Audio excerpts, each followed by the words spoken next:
Shalom saudara-saudari terkasih Tuhan Yesus Kristus. Senang bisa menyapa Anda semua dalam renungan firman Tuhan ini.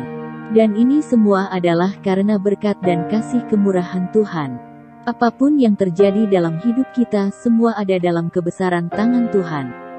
Tuhan tahu apa yang terbaik dan Tuhan sedang mempersiapkan mujizat kebaikan dan keindahan dalam hidup kita. Sebelum kita mendengarkan renungan firman Tuhan, ada baiknya kita siapkan hati dan pikiran kita. Mari kita berdoa. Bapa yang kami sembah di dalam nama Tuhan Yesus Kristus. Engkau Bapa yang sungguh sangat baik. Kami bersyukur untuk berkat pertolongan perlindungan-Mu Tuhan. Pada saat ini kami mau mendengarkan isi firman-Mu, untuk itu jamah setiap hati kami Tuhan agar kami mengerti dan taat melakukan firman-Mu. Dalam nama Tuhan Yesus kami telah berdoa, haleluya. Amin. Saudara yang terkasih dalam Yesus Kristus, mari kita buka dan baca Alkitab kita yang terambil dari surat Kolose pasal 3 ayat yang ke-8.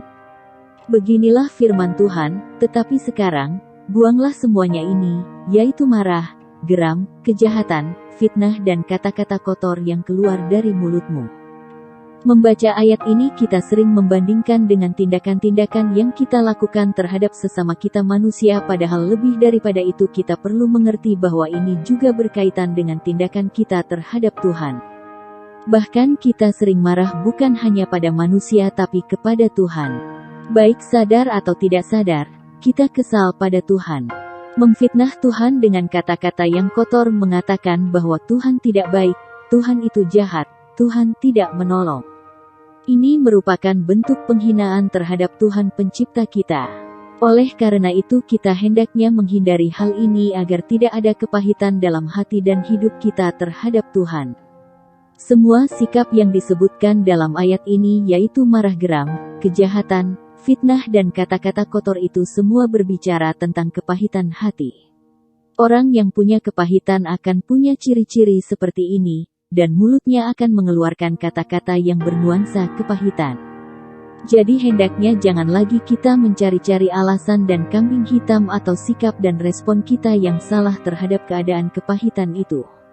Ibarat seperti sampah yang berbau busuk, kalau kita tidak bereskan akan terus menumpuk dan merusak kehidupan kita.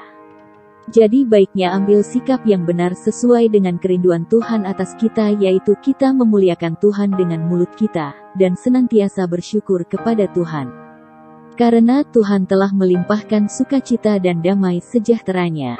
Sukacita dan damai yang dari Tuhan adalah sukacita yang sejati yang tidak bergantung pada situasi dan selalu ada setiap saat, asalkan kita sungguh-sungguh berserah dan tunduk kepada Tuhan. Mari saudara-saudari yang terkasih dalam Yesus Kristus, jagalah mulut kita dan buang kepahitan.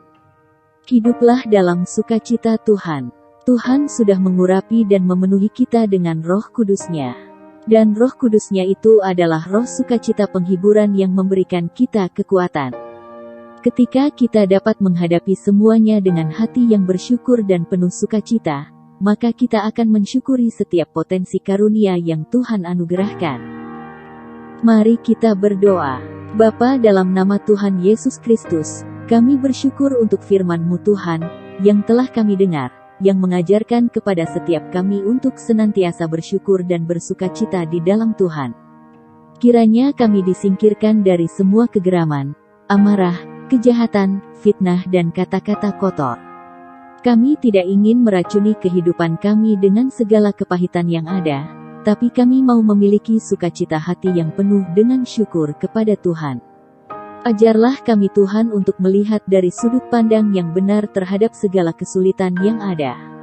Dan ajarlah kami untuk bersyukur dan percaya bahwa Tuhan melakukan yang terbaik bagi setiap kami. Kami bawakan juga kepadamu setiap permohonan doa dan setiap pergumulan kami masing-masing, kiranya Tuhan melawat setiap kami dan nyatakanlah mujizat pertolongan-Mu bagi setiap kami. Yang sakit kiranya disembuhkan, yang lemah kiranya dikuatkan, yang kesusahan kiranya dihiburkan, yang terikat belenggu dosa kiranya dilepaskan dan diberikan kemenangan, dan bagi yang sedang dalam masalah persoalan mendapatkan jalan keluar. Kami serahkan seluruh hidup kami ke dalam tangan kasih-Mu. Hanya di dalam namamu yang kudus, nama Tuhan Yesus Kristus, kami sudah berdoa dan mengucap syukur. Haleluya. Amin. Puji Tuhan. Saudara-saudari yang terkasih dalam Yesus Kristus, saya percaya firman Tuhan menjadi berkat dan kekuatan buat saudara-saudari semua. Dan kiranya Roh Kudus akan menolong saudara untuk hidup dalam sukacita Tuhan. Tuhan Yesus memberkati saudara semua. Sampai jumpa dalam renungan yang berikutnya. Haleluya.